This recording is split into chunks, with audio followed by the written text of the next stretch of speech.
Film dibuka dengan suara Mbah Bagong yang menjelaskan terciptanya dunia, di mana salah satu mitologi Tiongkok yang disebut Pangu memisahkan bumi dan langit. Ia lalu berubah menjadi matahari, bulan, gunung, dan sungai. Sementara Dewi Nuwa membuat patung dari tanah liat, kemudian meniupkan roh sehingga terciptalah manusia. Sebelum meninggal, Dewi Nuwa meninggalkan pusaka yang disebut sebagai Feng Shen Bang dan menyuruh Dewa Kunlun agar menyimpannya. Pusaka itu konon bisa menyelamatkan dunia, dan yang bisa membukanya hanyalah raja dari segala raja. Seiring berjalannya waktu, generasi baru mulai muncul, di mana Raja Cheng Tang mendirikan dinasti Shang dan ada 4 adipati yang tersebar di timur, barat, selatan, dan utara. Dari 800 raja yang lain, mereka mengakui kalau Raja Shang merupakan raja dari segala raja. Namun, 500 tahun kemudian, Raja Suhu dari Jinzhou tak mau menyerahkan upeti atau hartanya dan malah menantang Raja Diyi dari dinasti Shang. Setelah kejadian itu, Raja Diyi menugaskan putra keduanya yaitu Yin Shao ke medan perang, dan Yin Shao pergi membawa pasukan khusus yang ia latih sendiri. Yin Shao lalu tiba dengan memimpin resimen yang terdiri dari para pemuda. Para bujangan ini merupakan anak-anak dari para adipati maupun raja lain yang disandra dan dilatih secara pribadi oleh Yin Shao. Salah satunya adalah Su Guanxiao yang merupakan putra dari Suhu. Karena Raja Suhu melakukan pemberontakan, maka Su Guanxiao rela bunuh diri untuk menanggung kesalahan ayahnya.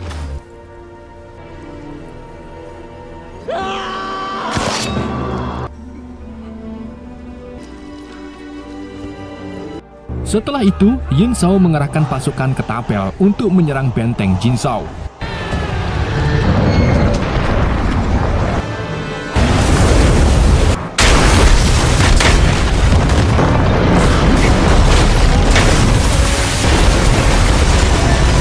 Ketika benteng Jinzhou jebol, pasukan Yin Shao mulai bergerak ke arah benteng.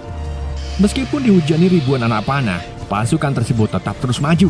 Sampai akhirnya mereka berhenti karena kuda mereka ketakutan saat melihat kobaran api.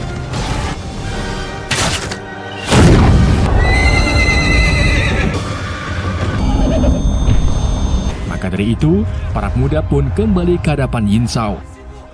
Yin Shao yang tak kehabisan akal kemudian menutup mata semua kudanya sehingga kuda-kuda tersebut dapat masuk ke benteng dan mulai membantai pasukan Yin Shao tanpa ampun.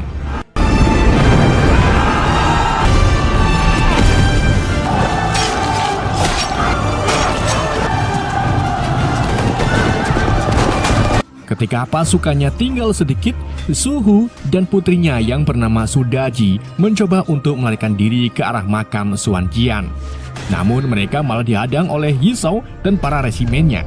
Dalam pertempuran itu, Suhu berhasil melukai Yi Shao di atas sebuah makam, di mana darah Yi Shao jatuh di atas sebuah kendi berisi siluman rubah dan mulai membakar segel berumur 500 tahun yang lalu. Dengan jurus pelintiran dengkul, Yi Shao akhirnya berhasil membunuh Suhu.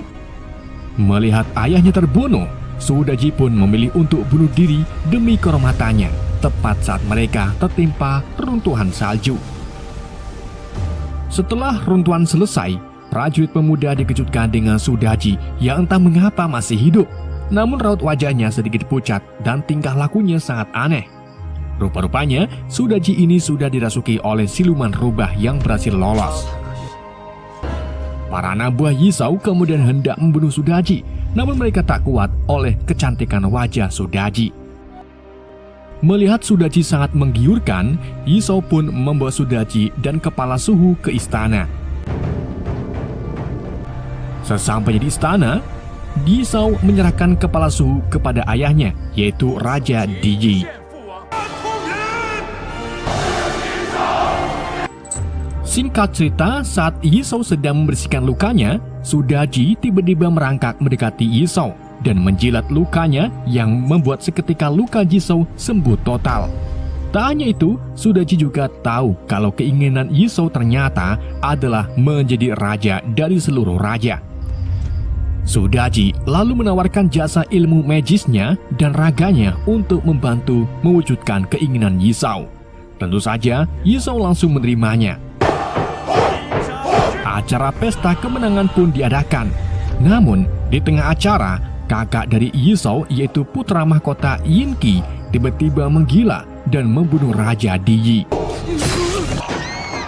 Para resimen pun siap siaga untuk melawan balik Yinki.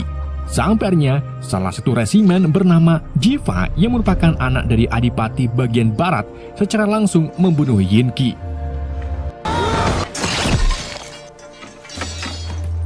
Karena kini Raja Diyi dan anak tertuanya meninggal, alhasil tahta kerajaan Sang pun akan diserahkan ke Yisao.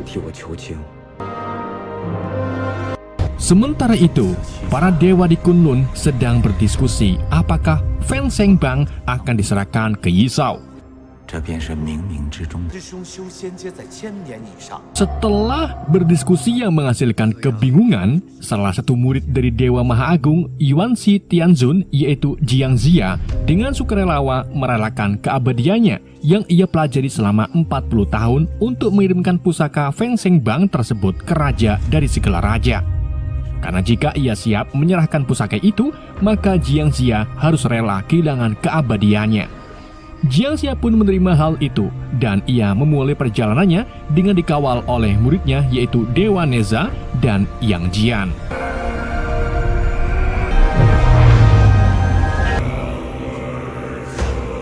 Kita kembali lagi ke Kerajaan Sang, di mana Yisao mengadakan upacara naik tahta. Namun selama penobatan, si peramal menemukan adanya masalah di masa depan.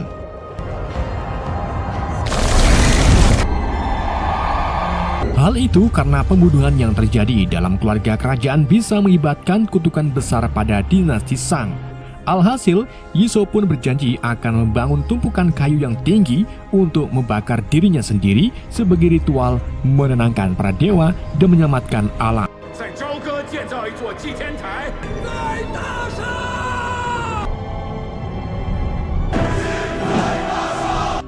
Singkat cerita, di malam harinya, putra Raja Yisao yaitu Yin Jiao yang sedang mencari sekuteng tiba-tiba tak sengaja melihat siluman rubah sedang makan organ milik pekerja istana. Tak berpikir panjang, Yin Jiao pun mencoba untuk menangkapnya. Namun siluman tersebut sangat lincah dan lari ke kamar Yisao.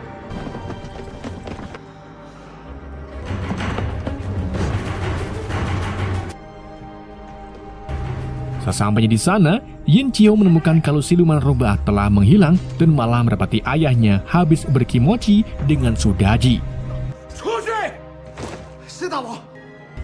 Beberapa hari kemudian, Jiang Xia, Neza, serta Yang Jian sampai di depan istana dan melihat tumpukan kayu yang sedang dibangun. Tapi kedatangan mereka bertiga malah dikira kuli oleh salah satu pria, yang akhirnya membuat Neza marah dan melempar pria tersebut sampai mengenai gajah. Karena hal itu, gajah pun mengamuk dan membuat kerusuhan hingga menjatuhkan beberapa balok kayu besar.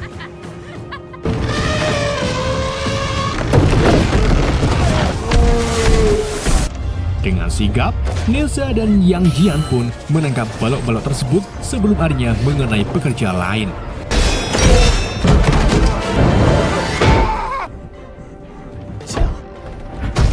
Yin Jiao yang melihat kemampuan hebat mereka pun membawa ketiganya ke hadapan Raja Yisao dengan tujuan untuk membantu ayahnya lepas dari kutukan besar. Sementara itu, seorang alkemis bernama Shen Gongbao menghadap ke raja untuk menunjukkan kemampuannya melepaskan kepala tanpa membuatnya mati. Karena hal itu, mungkin saja bisa membantu Yisao saat menjalani ritual membakar diri. Tapi untuk menguasai ilmu itu, ia harus berlatih selama ribuan tahun yang tentunya waktu tak lama bagi Yisao. Tak lama kemudian, Yin Jiao muncul bersama Jiang Zia, Neza, dan Yang Jiang untuk menyerahkan Feng Sheng Bang yang konon bisa melepaskan kutukan. Dengan nyawa manusia, pusaka itu menjadi semakin kuat. Jadi, Yisao pun berniat untuk membunuh lebih banyak orang agar pusaka itu menjadi tak terkalahkan.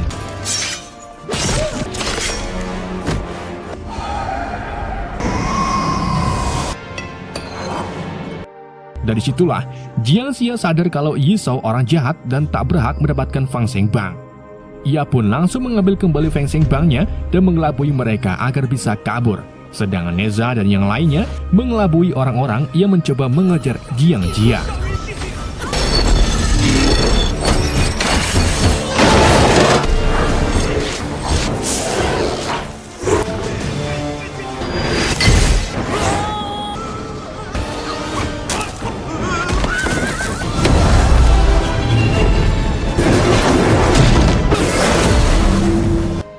Di samping itu, Yin Jiao berhasil mengejar Jiang Xia sampai ke tengah hutan bersama sahabatnya yaitu Jifa.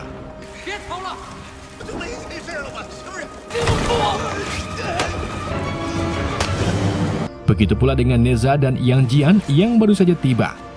Di situ Jifa berhasil mengambil pusakanya dan agar tak ada rebutan lagi, ia pun memutuskan untuk membuangnya ke sungai. Tanpa ragu, Jiang Xia pun terjun untuk mengambil pusaka tersebut. Tapi untungnya, Neza berhasil menyelamatkan Jiang Xia. Sementara itu, Shen Gongbao menemui gurunya yang berupa lautan untuk memberitahu kalau Feng Zhengbang sudah ditemukan. Jadi, sang guru memberinya mantra baru agar Gongbao bisa merebut pusaka Feng Zhengbang tersebut.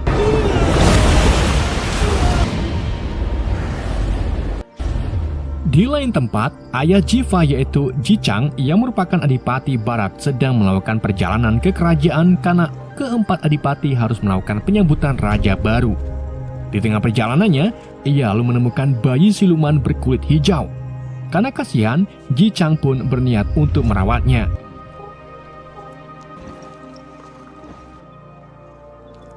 Bersama dengan itu, ketika Dewa Kunlun muncul, di mana Neza menyarankan Ji Chang agar membunuh bayi tersebut sebelum akhirnya siluman itu tumbuh menjadi jahat.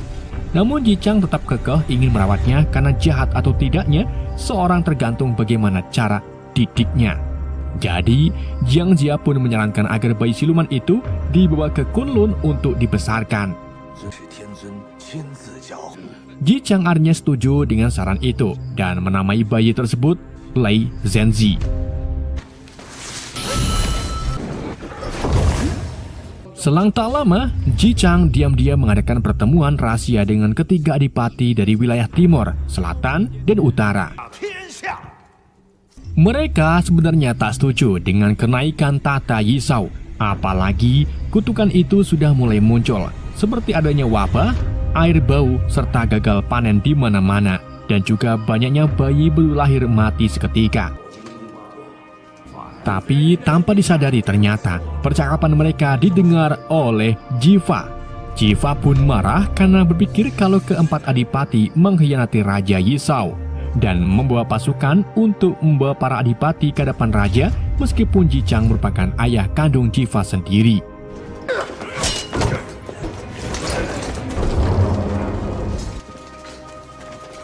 Sesampainya di sana, Raja Yizhou meminta keempat resimen untuk membunuh keempat adipati yang merupakan ayah kandung masing-masing dengan dalih kalau mereka sudah berkhianat kepada raja.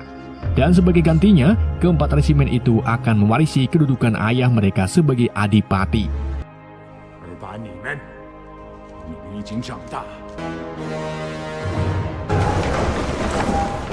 Zhong Yingbiao yang merupakan putra dari Adipati Utara pun tanpa ragu membunuh ayahnya yang membuat dirinya kini menduduki posisi Adipati Utara.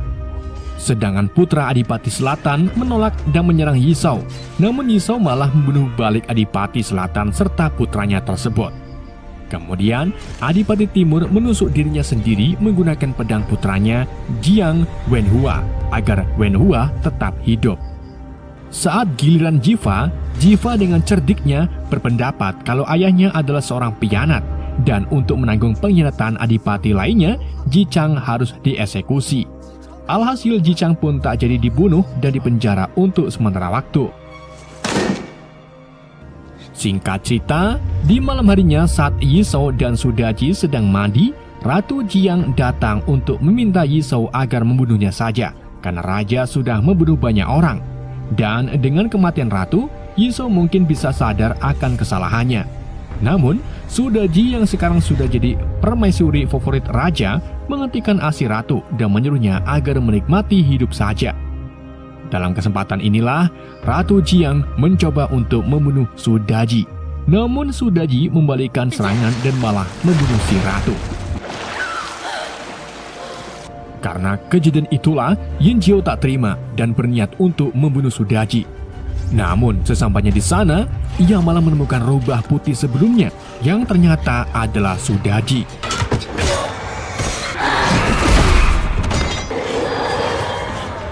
Sudaji kemudian menghindari semua serangan dari Yin Jiao, yang malah membuat pedang Yin Jiao hampir mengenai ayahnya dan mengira kalau Yin Jiao ingin membunuhnya. Alhasil, Yizhou pun menyuruh pasukannya untuk menangkap Yin Jiao. Yin Jiao lalu melompat ke sana kemari untuk melarikan diri sampai akhirnya Jiva membantunya untuk kabur. Keesokan harinya, Zhang Yingbiao dan Jiva duel karena Yin Biao sangat yakin kalau Jiva menyembunyikan Yin Jiao. Namun duel itu terhenti saat kakak Jiva yaitu Bo Yikao muncul membantu Jiva.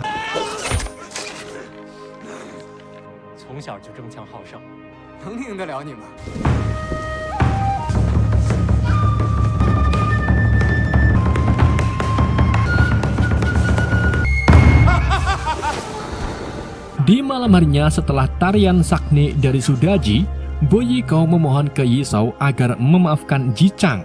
Bahkan ia juga bersedia menggantikan eksekusi Ji Chang demi agar ayahnya dibebaskan. Yizhou pun menuruti kemauan Bo Yikao tersebut. Setelah membunuhnya, daging Bo Yikao lalu dijadikan bakwan dan disajikan ke Ji Chang. Awalnya Ji Chang tak tahu dan menikmati sajian tersebut. Sampai akhirnya Yizhou memberitahu kalau yang dimakan adalah daging Yikao, yang akhirnya membuat Ji Chang shock dan mengamuk.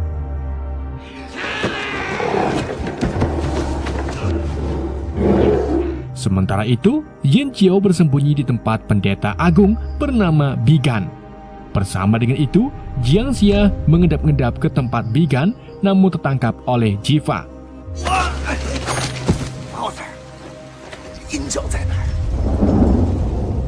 Di sana, Xia kemudian mengungkapkan kejahatan Yizhou.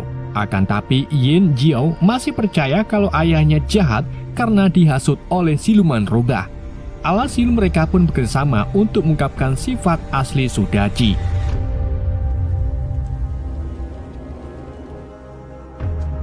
Di keesokan harinya saat Yizhou dan Sudaji sedang melakukan upacara pada leluhur, Bigan sebagai pendeta agung lalu mengungkapkan kalau Sudaji adalah siluman rubah dan hendak membunuhnya. Namun aksi itu langsung dihentikan oleh Yizhou yang sudah buncin sama si Dujaji.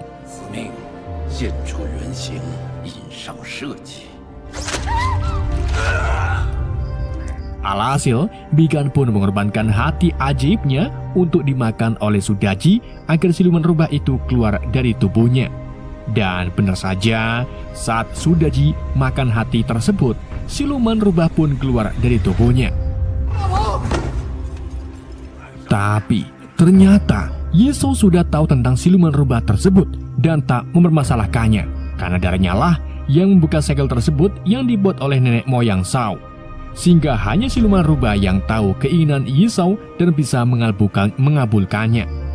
Dan kematian Raja Di sebelumnya juga ternyata ulah siluman rubah tersebut.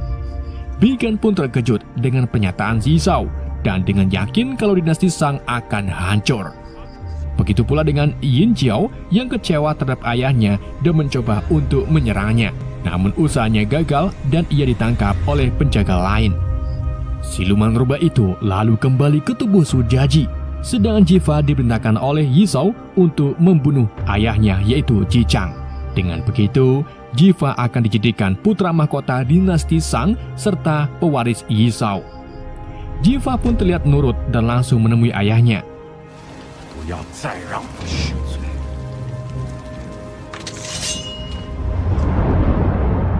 Di hari berikutnya, Jiva lalu menyerahkan bungkusan yang menyerupai kepala terpenggal, dan mungkin itu adalah kepala Ji Chang. Sementara itu, Yin Jiao dieksekusi di depan umum. Namun saat hendak eksekusi, Jiva tiba-tiba menyerang balik Yizhou dan para resimen pengikutnya melakukan pemberontakan untuk menyelamatkan Yin Jiao. Dan ketika Yin Xiao membuka bungkusan itu, ternyata isinya bukan kepala Jichang, melainkan tanah. Di tengah kerusuhan itu, Zhang Yinbiao yang gila tahta serta sangat tuntut Yizhou lalu menghampiri Yin Jiao dan tanpa ragu memenggal kepala Yin Jiao. Selang tak lama, Neza serta Yang Jian kemudian muncul. Keduanya membawa kepala dan tubuh Yin Jiao ke Kulkun untuk disembuhkan. Sementara itu, Jiva masih terlibat duel sengit dengan Yizhou. Sampai akhirnya, Jiva berhasil menusuk Yizhou dengan pedangnya dan menjatuhkannya ke dalam drum.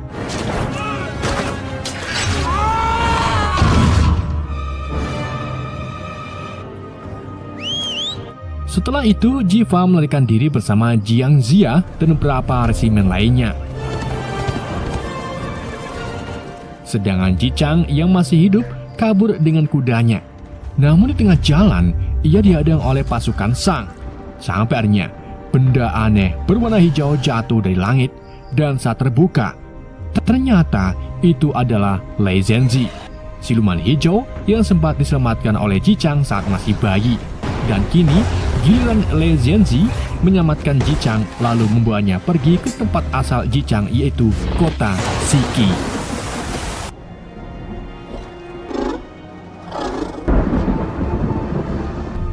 Di sisi lain, Shen Gongbao lalu memindahkan jiwanya ke dua patung Toti dan membuatnya agar mengejar Jiva serta yang lain.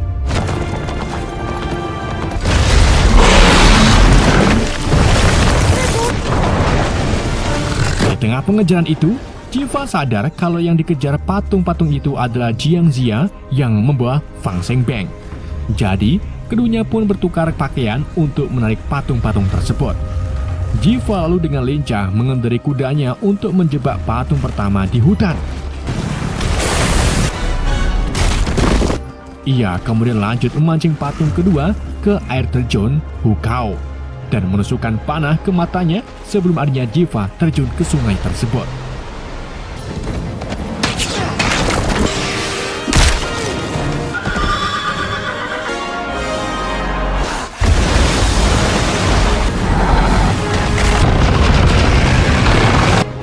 Sampai di situ saja, Shen Gongbao juga mengirimkan segerombolan gagak untuk mencari Jiang Xia berada. Tak lama kemudian, Jiva berhasil selamat dari arus sungai. Ia lalu kembali menaiki kudanya menuju ke kota Shiki dan berkumpul kembali dengan ayah kandungnya, yaitu Jichang.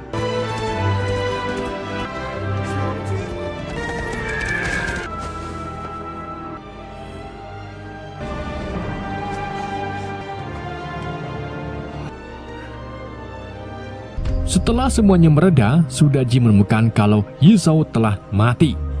Ia lalu menggunakan kekuatan siluman rubahnya untuk menghidupkan kembali Yizhou dan ternyata itu berhasil. Di dalam after credit, kita diperlihatkan dengan Jiang Xia yang sedang memancing, tapi harus terhenti setelah melihat segerombolan gagak yang dikirim oleh Shen Gongbao.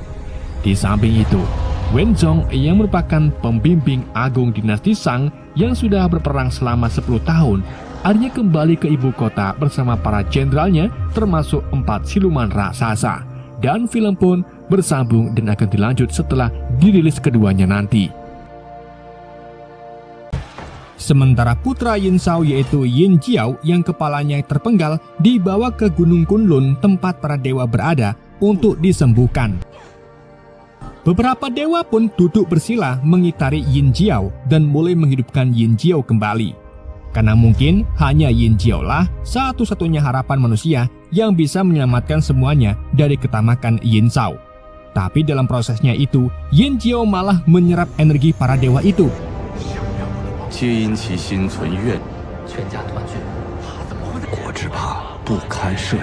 Dewa Agung pun mencoba untuk melepaskan Yin Jiao, namun Yin Jiao menjadi sangat kuat, sampai-sampai rambut Dewa Agung menjadi putih setelah energinya diserap oleh Yin Jiao.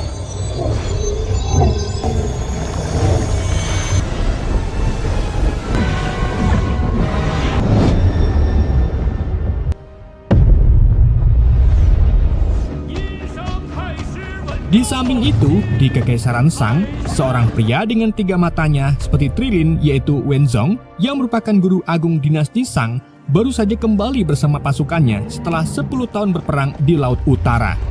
Pasukan Wenzong dinilai menjadi yang terkuat karena memiliki 4 siluman raksasa yang bernama Mo Lihai, Mo Lihong, Mo Sihai, dan Mo Liqing, serta jenderal wanitanya yang sangat tangguh yaitu Deng Chanyu. Sesampai di dalam istana, Wenzong langsung menemui Yin Zhao untuk melapor.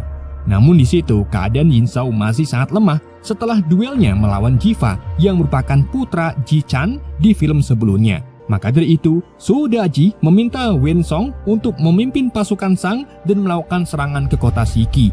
Sayangnya, Wenzong menolak karena ia sudah cukup lelah serta tua dan berniat untuk pensiun. Alhasil, Deng Chanyu pun menawarkan dirinya untuk memimpin 800 pasukan Shang dan menyerang kota Shiki.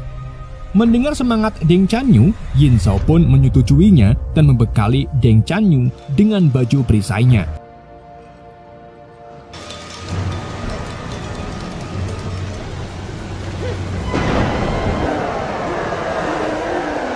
Sementara itu di Shiki, Jiva menghadap ke duta besar Shang bernama Yin Pobai yang terus memastikan apakah Jiva sudah benar-benar membunuh Yin Zhao.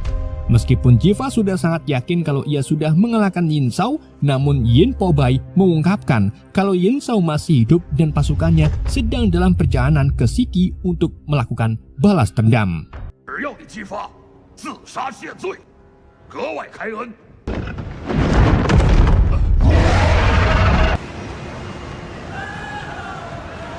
Di hari berikutnya, tepatnya di sungai persimpangan Menzin, Jiva dan para prajuritnya diam-diam menyamar sebagai warga untuk membuat jembatan dengan kayu sebagai akses satu-satunya menuju ke kota Shiki.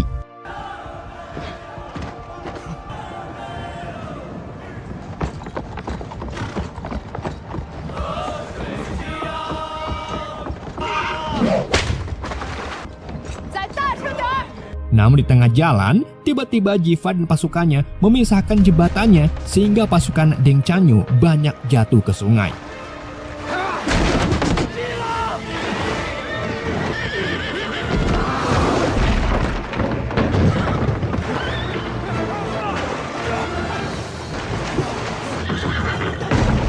Keempat raksasa pun segera membantu Deng Chanyu serta yang lain untuk dibawa ke daratan. Sedangkan Jiva dan prajuritnya langsung kabur melalui lembah. Selang tak lama, Deng dan pasukannya melanjutkan perjalanannya dengan melewati jalan kecil yang dipenuhi bebatuan di sampingnya. Sampai akhirnya mereka terpaksa berhenti karena jalannya ditutupi oleh kayu. Dan ternyata itu ulah dari Jiva serta beberapa prajuritnya yang langsung menjatuhkan bebatuan yang kemudian menimpa pasukan Deng Chanyu. Salah satu raksasa yang suka makan jagoan neon kemudian mengubah pedang saktinya menjadi naga dan menyerang Li Xianzi.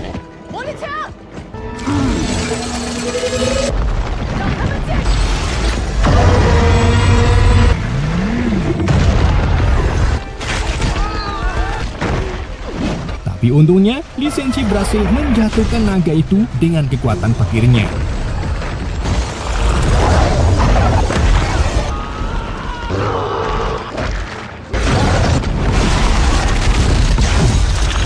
Karena kondisi semakin rusuh, Jiva pun menembakkan petasan ke langit sebagai tanda peringatan. Jiva lalu lanjut pergi melalui jalanan curam yang kemudian diikuti oleh Deng Chanyu. Keduanya terlibat aksi kejar-kejaran sambil mengayunkan pedang mereka.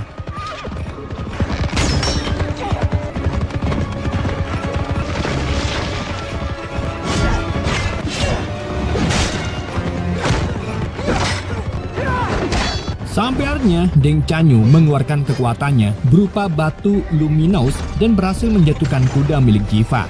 Seketika Jiva pun ikut terjatuh yang kemudian ditangkap oleh Deng Chanyu sehingga Jiva serta Deng terlempar ke dalam jurang.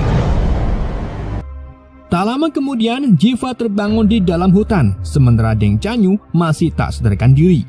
Jiva pun berniat untuk memukul Deng menggunakan batu besar, namun ia mengurungkan niatannya dan menggantinya dengan mengikat kedua tangan Deng.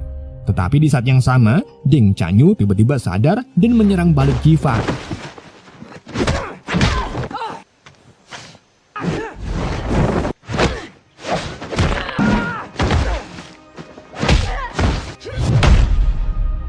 Di malam harinya, Jiva tersadar kembali dengan keadaan sudah terikat, sementara Deng Chanyu sedang membakar kadal untuk makan malam.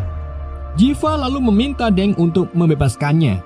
Jiva juga mengatakan kalau yang seharusnya mereka lawan adalah Yin Zhao karena ia rela melakukan apapun demi tahtanya.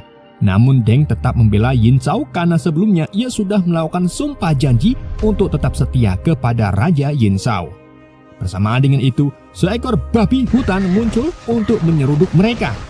Deng Chanyu pun menggunakan kain yang dibakar dengan api untuk menutupi mata babi tersebut, sehingga membuat si babi mengamuk dan menjatuhkan pohon tempat Jiva diikat.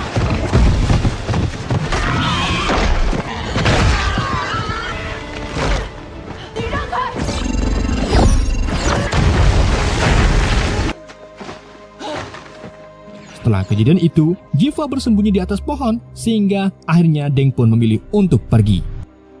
Di tempat lain, di kaki Gunung Qi, terlihat Jiangxia sedang mancing belanak di pinggir sungai. Tapi nggak lama kemudian, ia dikagetkan dengan munculnya ratusan gagak hitam yang tak lain adalah kiriman dari penyihir jahat yaitu Shen Gongbao. Bahkan gagak-gagak itu juga membawa Jiangxia melewati pepohonan. Di saat itulah, Jiva meraih kaki Jiangxia dan ikut terbawa sekawanan gagak tersebut. Setelah itu, Jiva bercerita kalau ayahnya meninggal tak lama setelah terjadi pemberontakan di film sebelumnya. Mereka juga membahas tentang pasukan Shang yang akan menyerang kota Shiki, yang akhirnya membuat Jiva patah semangat karena pasukannya tak sebanyak pasukan musuh. Jadi Jiva pun mengarahkan para warga Shiki untuk mengungsi ke gunung, sementara dirinya akan menghadap ke Yin Zhao. Tapi Jiangxia mengungkapkan kalau ia punya ide yang lebih baik, yaitu menyerahkan dirinya dan pusaka sakti yang selama ini diperebutkan, yaitu Feng Zhengbang. Namun Jiva menolak keras karena pusaka itu tak boleh jatuh di tangan yang salah. Bersamaan dengan itu, Li Xianxi muncul untuk menjemput keduanya.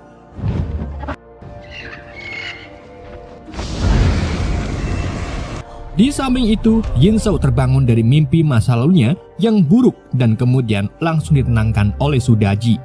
Yin Zhao lalu melihat tubuh Sudaji yang berlumuran darah. Ternyata Sudaji menggunakan kekuatannya untuk mentransfer luka dan penyakit Yin Zhao ke tubuh dirinya sendiri. Dan dalam waktu 49 hari, Yin Zhao akan pulih total seperti dulu. Sedangkan Sudaji menjadi semakin lemah dan bisa mengakibatkan kematian.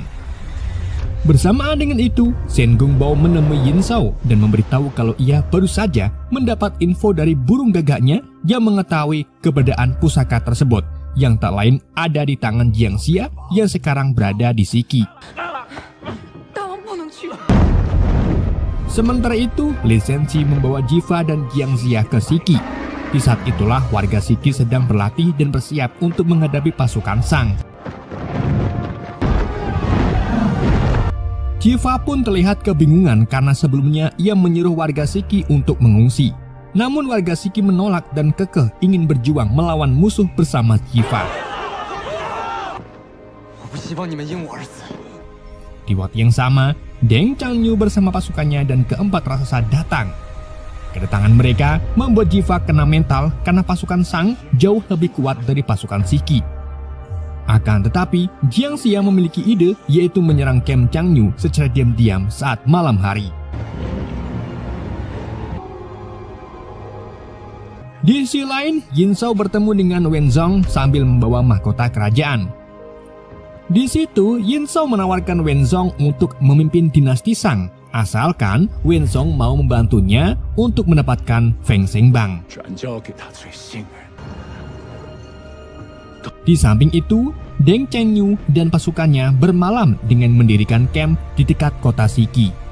Di saat itulah Li Xianxi beraksi dengan diam-diam masuk ke camp untuk mengambil senjata milik salah satu raksasa.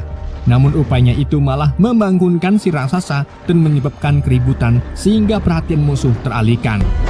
Sedangkan Jiva dan beberapa pasukannya bersembunyi di dalam gubuk dan mulai memanahi camp musuh dengan anak panah api. Alhasil, camp pasukan Shang pun terbakar hingga memakan banyak korban.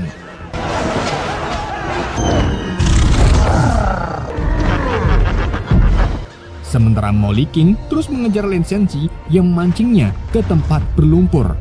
Dan setelah Moliking terjebak di lumpur itu, para warga Shiki memanahinya terus-menerus. Sedangkan Jiva mengambil kesempatan ini untuk memanah bagian mata raksasa tersebut. Tak sampai di situ, Lee Senji juga menjatuhkan pedang curiannya tepat di mulut Moliking hingga membuat raksasa itu berhasil dikalahkan. Jiva dan yang lainnya pun kembali ke Shiki sambil membawa pedang si raksasa. Namun Jiang Xia mengungkapkan kalau yang dilakukan mereka percuma karena musuh terberat mereka bukanlah para raksasa, melainkan Deng Chanyu.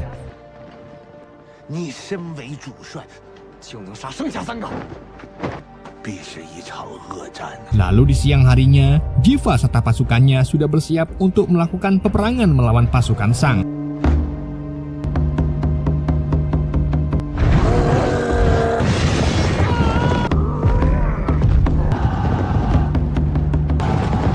Dalam upaya pertamanya, Lee Senji menjatuhkan jaring untuk menangkap 3 monster lainnya. Namun para monster itu menggunakan payungnya untuk menangkis semua anak panah dari pasukan Jiva.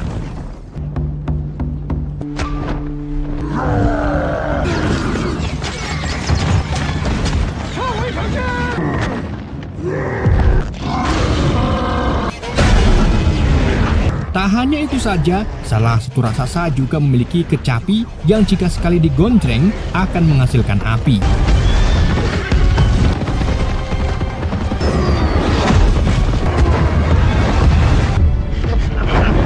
Jiva pun meminta pasukannya agar menutup gerbang kota Shiki.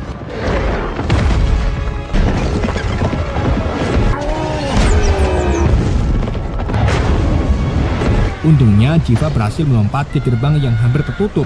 Namun Deng Chanyu juga tak mau kalah. Ia juga melompat lalu meraih kaki Jiva sehingga keduanya bergelantungan pada gerbang. Sampai harinya, keduanya terjatuh ke sungai dan kembali terlibat duel sengit di dalam air. Jiva kemudian beberapa kali memukuli Deng sebelum akhirnya ia berenang ke daratan. Sedangkan Deng Chanyu yang terluka malah berakhir tenggelam. Di saat itulah, Jiva melihat kotanya diserang habis-habisan oleh pasukan Shang. Jadi ia pun memutuskan untuk menyelam kembali dan menyelamatkan Deng Chanyu. Sedangkan pasukan Shang terus melakukan serangan, dan bahkan salah satu raksasa menciptakan luwak raksasa untuk mencoba masuk ke kota Shiki. Di saat itu juga, sosok makhluk biru tiba-tiba muncul dan melempar luwak itu beberapa kali. Ternyata makhluk biru dengan rambut pirangnya itu adalah Yin Jiao yang kembali ke bumi bersama Nessa dan Elang Shen setelah menyerap banyak energi para dewa. Dengan kekuatan barunya itu, Yin Jiao berhasil mengalahkan ketiga raksasa dengan sangat mudah. Bahkan tubuhnya juga kebal akan serangan bertubi-tubi dari si raksasa.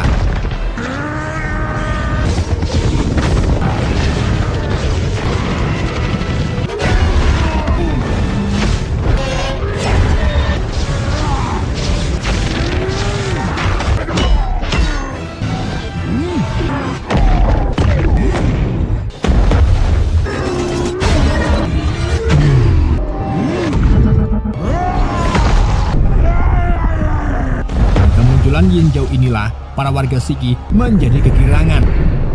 Di sisi lain, Jiva membawa Deng Chanyu ke suatu tempat. Namun Deng Chanyu mengira kalau Jiva ini akan berbuat jahat. Jadi Jiva menegaskan kalau ia tadi sudah menyelamatkan Deng Chanyu, dan itu artinya Deng masih berhutang budi dengan Jiva yang suatu saat Jiva akan menagihnya. Jiva yang mengira kalau Shiki sudah porak-poranda oleh pasukan Shang, kemudian meminta Deng Chanyu menyerahkannya ke Yin Zhao. Di tengah perjalanan, Jiva dan Deng Chanyu mengobrol, di mana keduanya memiliki kesamaan, sama-sama mempertaruhkan nyawanya dalam peperangan.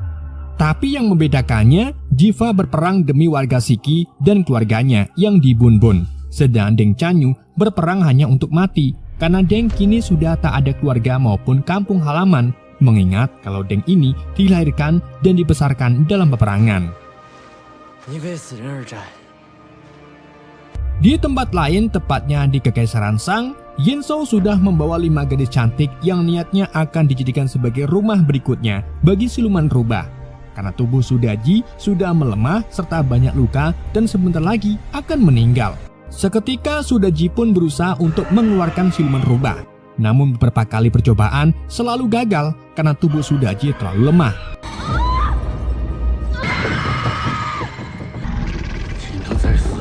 Di sisi lain, Deng Chanyu akhirnya bertemu kembali dengan pasukannya sambil membawa Jiva. Saat Jiva dibawa ke Wensong, ia memohon ke Wensong agar menghentikan peperangan, dan sebagai gantinya, Jiva dibawa ke Yinzhou. Tentunya Wen menolak dan akan tetap melakukan serangan ke Shiki.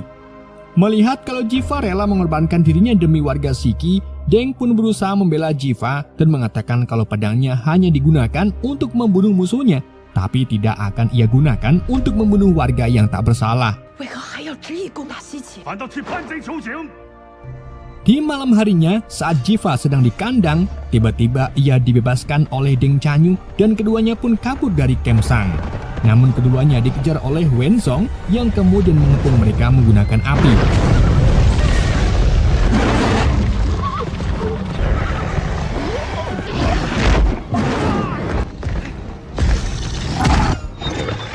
Untungnya, Yin Jiao datang tepat waktu dan membiarkan Jiva serta Deng pergi. Sedangkan dirinya tetap tinggal untuk menghadapi Wenzhou. Di situ, Yin Jiao mulai cerita keburukan ayahnya yang tak lain adalah Yinzhou yang sudah membunuh kaisar, kakaknya, dan bahkan istrinya yang tak lain adalah ibu Yin Jiao. Yin Jiao lalu menyuruh Wensong agar menemui Yinzhou dan menyampaikan kalau putranya sudah kembali.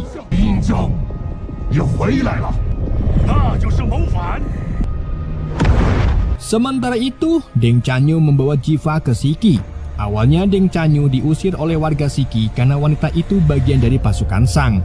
Namun Jiva menghentikannya dan meminta agar Deng Chanyu tetap tinggal karena ia kini sudah berpihak ke warga Shiki. Di saat itu juga, Yin Jiao datang dan merubah tubuhnya ke bentuk original. Shin kemudian menunjukkan Yin Jiao yang sebelumnya sudah diberi wajangan oleh Dewa Agung, di mana Dewa Agung mengingatkan Yin Jiao agar mengontrol emosinya, atau jika tidak, maka amarahnya itu yang akan menguasai tubuhnya. Setelah itu, Jiva menyerahkan pedang milik Yin Jiao yang masih ia simpan. Namun Yin Jiao malah memberikan pedangnya itu ke Jiva karena dengan kekuatan barunya ini, ia tidak membutuhkan lagi pedang tersebut. Di sisi lain, Sudaji kini banyak korengnya. Bahkan wajah seramnya itu membuat sang pelayan teriak bahagia. Karena tidak terima dengan hal itu, Yinzhou pun langsung menusuk mata pelayan tersebut. Di waktu yang sama, bawahan Yinzhou menyampaikan pesan dari Wenzong yang mengatakan kalau Yin Jiao masih hidup. Dengan begitu, Yinzhou tak bisa menyerahkan tahtanya ke Wenzong karena Yin Jiao masih resmi menjadi putra mahkota dinasti Sang. Wen yang orangnya patuh dan jujur pun menyarankan agar Yinzhou mengampuni putranya. Alhasil, Yinzhou pun menuruti perintah Wen, asalkan Wenzong bisa menyerang kota Shiki dan merebut pusaka Feng Shengbang.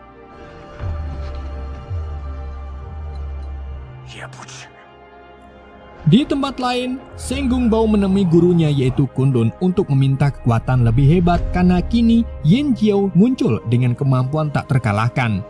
Jadi guru Gungbao yang berupa lautan itu memberinya kendi yang konon bisa merubah seseorang menjadi pasukan yang tak terkalahkan dan bisa dikendalikan oleh Gungbao. Singkat cerita, Gungbao dan Yinzhou kemudian membebaskan para prajurit yang sebelumnya dikandang di ruang bawah tanah. Mereka mengumpulkan pasukan itu dan memecahkan kendi ajaib. Seketika, kendinya pun mengeluarkan jutaan serangga yang mulai menggerogoti tubuh pasukan Sang dan mengubahnya menjadi zombie yang tak mudah dikalahkan.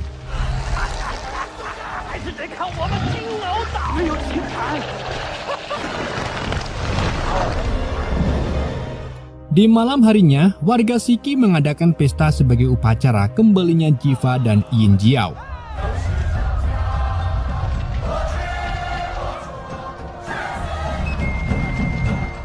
Sementara Wenzong terlihat sedang melakukan ritual dengan membagikan ramuan pada pasukannya.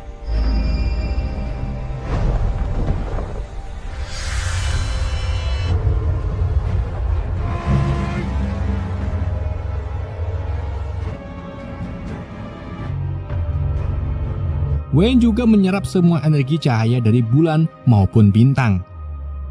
一个活人，一声开山。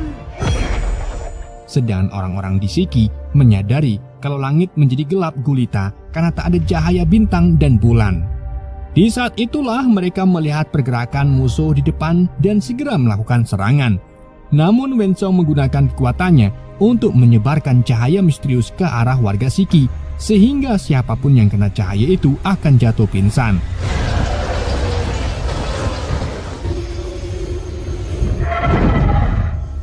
Li Xianqi kemudian terbang mencari sumber cahaya itu dan menemukan beberapa kaca besar yang dipasang oleh Wenzong. Namun kaca itu tak mudah untuk dihancurkan.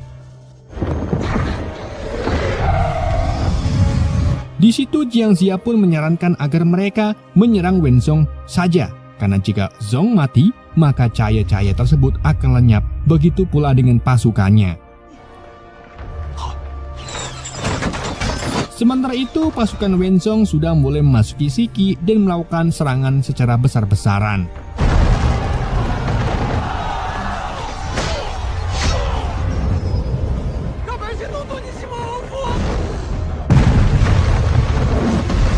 Serangan itu terus berlanjut, bahkan sampai ke warga-warga yang tak bersalah.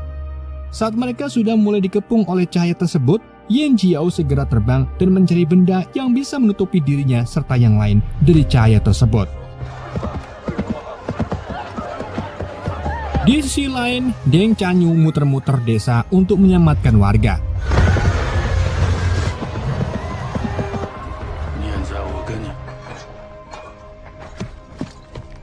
Sampai akhirnya ia menemukan Jiang Xia dan langsung membawanya pergi.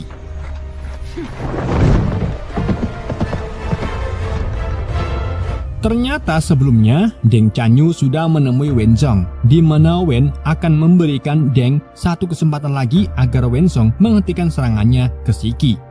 Tapi dengan syarat Deng Chanyu harus membawakannya pusaka Feng Seng Bang yang ada pada Jiang Xia.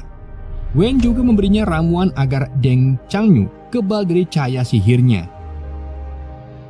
Setelah mendapatkan Jiang, Deng membawa Jiang Xia ke hadapan Wenzong. Di situ Jiang Xia lalu membuka pusakanya yang mengeluarkan petasan sebagai tanda keberadaannya. Karena ternyata sebelumnya Jiang Xia ini sudah menyerahkan Feng Seng Bangnya ke Jiva dan menggantinya dengan petasan. Di saat itu juga musang api milik Wenzong muncul lalu menyerang Jiang. Sedang Jiva segera pergi ke lokasi Wenzong dengan menunggangi kuda.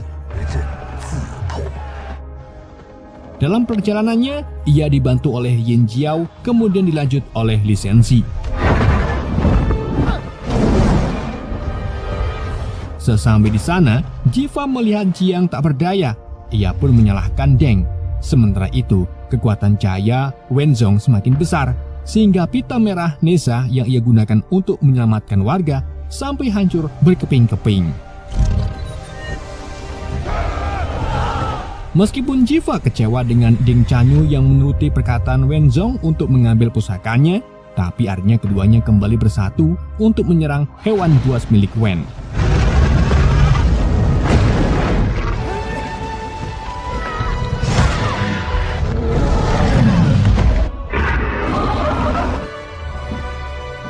Setelah mengalahkan hewan buas berapi itu, Jiva melayangkan pedangnya ke mata Wenzong, sehingga membuatnya sedikit goyah. Tapi setelah itu, Wenzong memindahkan kekuatan cahayanya ke arah Jiang Xia dan juga Jiva. Sebelum cahaya itu mencapai Jiva, Deng Chanyu yang terluka parah kemudian merangkak ke Jiva dan membantunya menyerang Wen. Dengan kekuatan keduanya, mereka pun berhasil mencolok mata Wen menggunakan pedang dan menghancurkan cahaya-cahaya mematikan itu.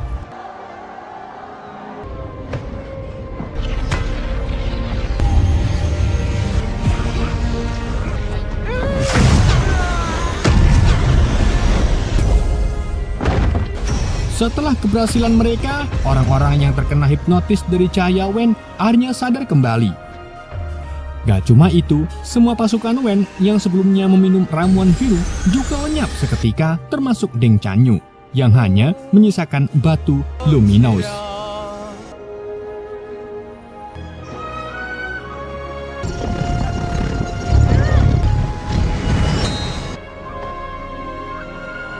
Sementara itu, Yin Jiao pergi ke kastil dinasti Shang. Tak menunggu lama, Yin Jiao yang dipenuhi dengan dendam pun berubah menjadi makhluk hijau lagi dan hendak menyerang ayahnya. Namun, aksinya itu dihentikan oleh makhluk hitam menyerupai asap yang ternyata dibawa oleh Shen Gongbao. Dalam scene after credit, terlihat hewan buas milik Wen membawa Wenzong ke Shen Gongbao yang menawarkan sebuah box yang digunakan untuk menyimpan kepala Jiva. Tapi tanpa basa-basi, Wen langsung memenggal kepala Gongbao dan begitu pula sebaliknya. 拿去！